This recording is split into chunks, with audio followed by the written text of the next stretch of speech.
So pre-ferments, double fermentation. What does it all mean? Well, double fermentation doesn't mean anything. The term is misleading at best. There is only fermentation and the manipulation of it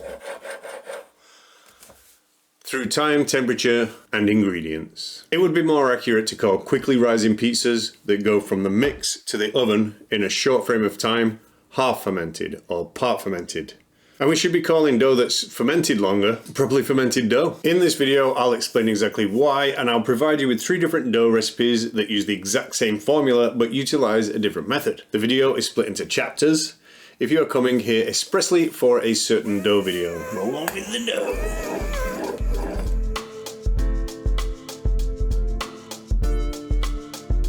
Dough number 1, please. Dough 1 is a basic dough without a pre-ferment. Mix the dry ingredients without the salt and oil, then add the water, mix until fully incorporated, and for a few minutes before you add the salt. It's actually a myth that you add the salt later because salt kills yeast. Salt doesn't kill yeast, it just slows its activity by depriving it of water. Plus, at least in this case anyways, you don't really add it later because it slows fermentation either. Salt's effect on gluten is way more profound than its effect on fermentation. Salt helps structure the dough, providing it with strength or elasticity. Mixing the dough for a short time without salt allows us to develop the extensibility first. These two terms are often interchanged or misunderstood, so here is an example. This is an example of elasticity. You can't really pull it far, it wants to pull itself back, boing, boing, boing, and it's very strong. This would be an example of extensibility, where you can pull it out for a long time before it wants to smack back. This allows us to pull the dough, it allows it to move and rise in shape, but this one allows it to keep its shape and its structure. What we want is a balance between the two. We want elasticity and extensibility. We need them both. So after a few minutes and you've added the salt and the oil, mix it a bit more and then turn it onto a counter, knead it until it feels softer and more extensible, then stretch a small piece of the dough in front of a light source. If it stretches enough without breaking to see the light through it, then the dough is ready and it doesn't need any more kneading. It doesn't need any more kneading. If it rips before it passes, it's not extensible enough and you'll know it has too much elasticity or strength by the dough, giving unreasonable resistance to stretching. Rest the whole thing for 1 hour at room temp and then place it into the refrigerator for 24 hours. After that, we will remove it, push the dough down lightly, knead it a little bit and then ball it up. I'm going to give you a quick rundown of how to ball the dough up. First, I measured them all out to be roughly the same size, 380. The balling up is very simple. Push the dough ball. See this action? I'm pushing the dough inside it. This is creating a taut surface area. You see that? All of the surface area is being pulled across. Then I'm pushing down with this hand into this hand, and that's going to tighten. See that? It's all twisted up. Tighten the ball up. This is so that the dough ball stays round.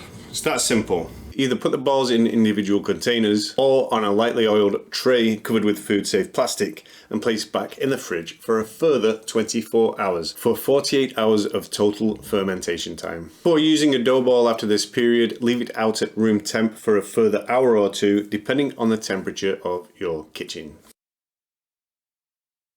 When you mix all your ingredients together, it will immediately start to ferment. Yeasts will start breaking down starches in the dough and converting them into sugars and feeding on them. They will then expel carbon dioxide into the dough, produce alcohol, and multiply. Despite what most people think, yeast do not create bubbles. Yeast create more yeasts that all expel carbon dioxide into already existing bubbles in the dough created through the mixing and kneading process. This explains the concept of degassing.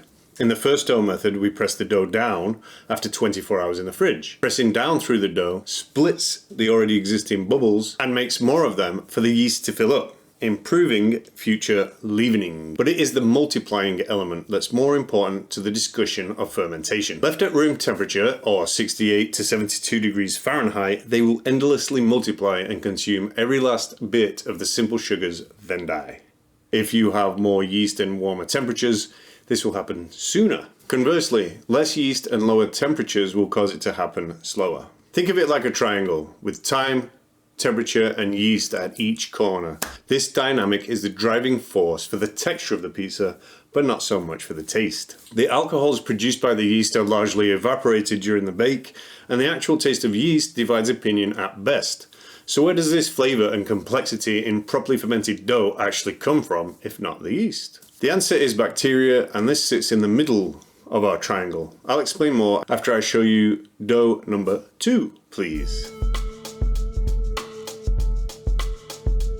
Dough number 2 uses a pre-ferment in the form of what's called a sponge. This is a wet sponge. We use the same exact ingredients as with the other dough, but this time we're going to mix 40% of the flour, 440 grams to be exact, with all of the water, which is 710 grams to be exact, with half of the yeast, 1.6 grams. Then we're going to whisk all of that up till it's nice and homogeneous, and then take the rest of the ingredients, the malt, the gluten, the sugar, and the rest of the dry yeast, and just blanket it over the top to cover the wet mixture. Then we will cover the whole thing and rest it at room temperature for 4 hours. This is an extremely fast or accelerated pre-ferment, if you will. After 4 hours, you should be able to see little cracks in the flour, which shows you that the mixture underneath is actually trying to rise up through it. After those 4 hours are up, you just mix it all together. Remember, you can see the salt and the oil on the side. Everything gets mixed up just like it was in the last one without the salt and oil. And then that'll get turned out onto a flour surface and kneaded until we reach window pane. And then it'll get rested at room temperature for 20 minutes this time. It doesn't need that hour at room temperature. It's already 40% of it plus half the yeast has already been out at room temperature for 4 hours prior to this. But after those 20 minutes, you will cut it up, unball it, and refrigerate it for 24 to 48 hours. Back to bacteria. Back to bacteria. The least talked about component of the whole process, present in the flour and the environment. It's a living organism just like the yeast. It even eats the same simple sugars as the yeast. However, at higher temperatures and amounts, the yeast will beat the bacteria to the food. When we lower the temperature of the dough, the yeast slows down, the bacteria does not. The longer this happens, the more time the bacteria can feed and multiply, and instead of alcohol and carbon dioxide, these little guys produce acids, lactic and acetic. Not only do these two acids appeal to us humans, think milk, yogurt, vinegars, lemonade, they're all good examples. They can also help with structuring the gluten, and that is fermentation, manipulating the triangle so that we can get the leavening power of the yeast and the flavor and dough structuring from the bacteria. And this all takes time. There is simply no other method or ingredient that can achieve this process. It also explains why some of those shitty delivery pizza places taste better when you dip them in ranch, which has both acetic and lactic acids in it. Pre-ferment is a portion of the overall formula that is fermented before the final mix to kickstart the processes discussed thus far. Think of it like a time warp. We are accelerating the fermentation and then slowing it right down again. Yum. The sponge method allows you to make a pre-ferment and dough the same day and within 5 hours. In addition, this is an extremely wet sponge compared to most others. This sponge is actually 151% hydration, and water is another ingredient that speeds up fermentation by getting to and facilitating the travel of the yeast. So now the triangle looks like this. This was the first time I used a sponge for a pizza dough, and I was blown away by the results. The dough felt extremely soft and extensible after mixing, so much so I thought it didn't have enough strength, but the pizzas came out beautifully and tasted good even after only 24 hours in the cold. I will be for sure experimenting with this technique in the future. The next dough you will know about if you've seen my New York style pizza video. It uses a Poolish, which takes up to 18 hours to develop, but yields a little bit more flavour than the sponge.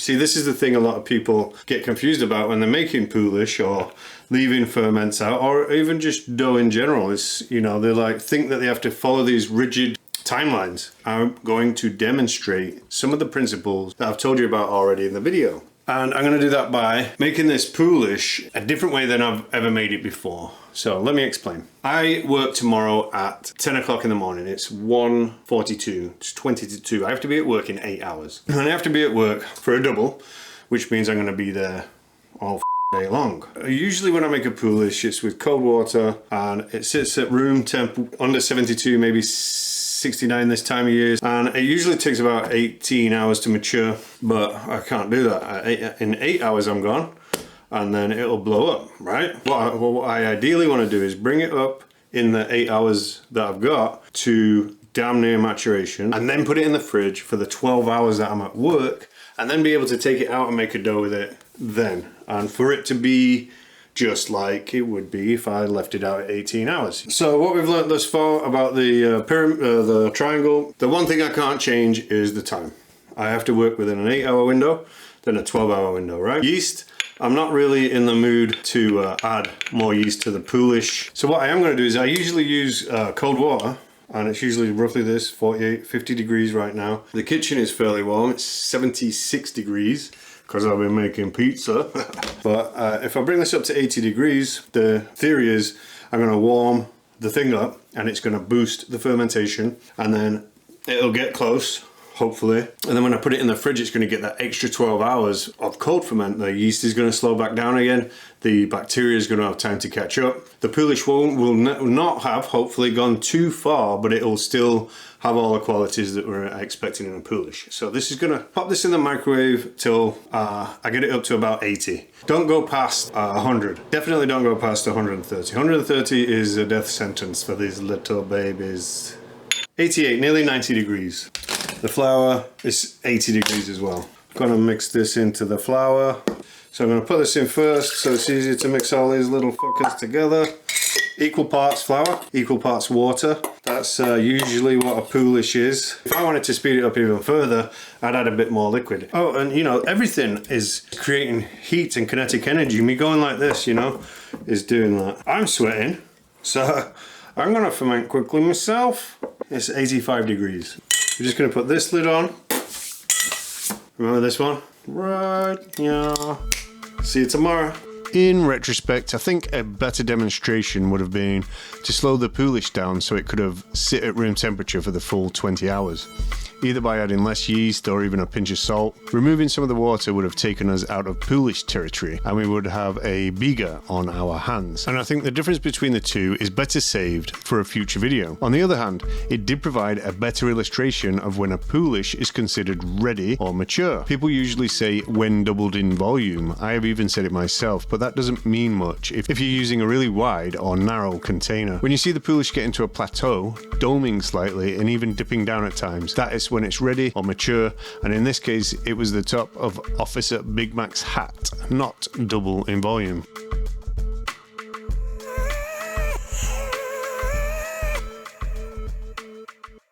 This is how the Poolish looks. You see all these lovely bubbles. If your Poolish has gone too far, you'll see a little bit of liquid. It's in excess of alcohol, basically. And you can skim it off and still use this, but it's actually gone a bit too far then. So if you've seen my New York pizza video, right here. One of the biggest differences in this whole formula and all my formulas is I've started using instant dry yeast. Before I was researching this video, I was led to believe that instant yeast was more powerful than active yeast, which runs counter to the whole principle of slow fermentation, right? But that's a myth. Instant yeast is got 25% more active yeast cells in it than active yeast because during the drying process of active yeast, 25% of the yeasts get killed, they get murdered.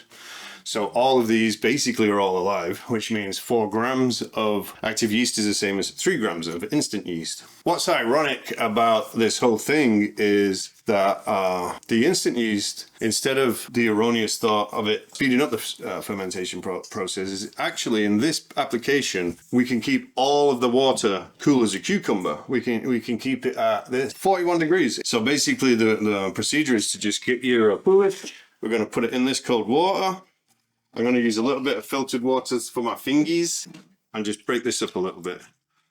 Doesn't need to be shredded to bits. All we're doing here is we're adding the gluten, the malt, the yeast, the sugar, We're gonna whiskey. Then we're gonna add all this lovely wet stuff. Over here is the salt and the oil, like in every single formula that always is gonna go in after this has all been mixed for a few minutes. So in she goes. Mix the first bit up with a spoon.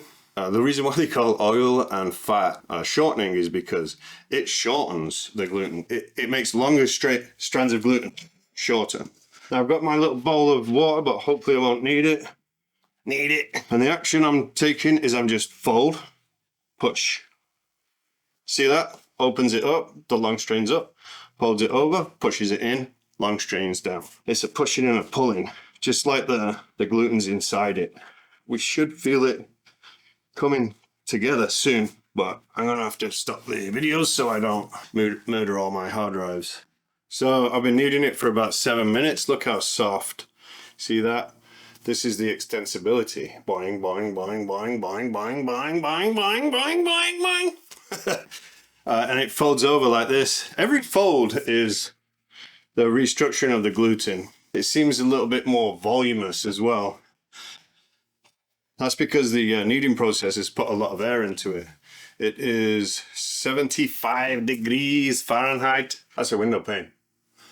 That's a fucking window pane right there. Stretch it all the way out and it just starts to rip. That's the elasticity part of it, because it wants to pull it back. Putting it in there to rest it at room is so it can relax, and a lot of those longer gluten chains are gonna be able to form properly.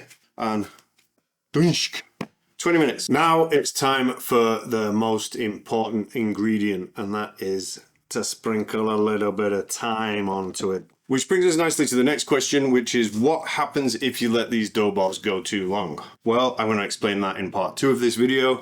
I'm also going to show you tips on how to use a mixer. I'm going to show you a more advanced version of this dough, which is easier and more convenient, if that makes any sense. I'll also show you tips on becoming an expert with one of these things, and I will show you some tips on shaping these balls into the most beautiful pies. Tune in, I'll see you there.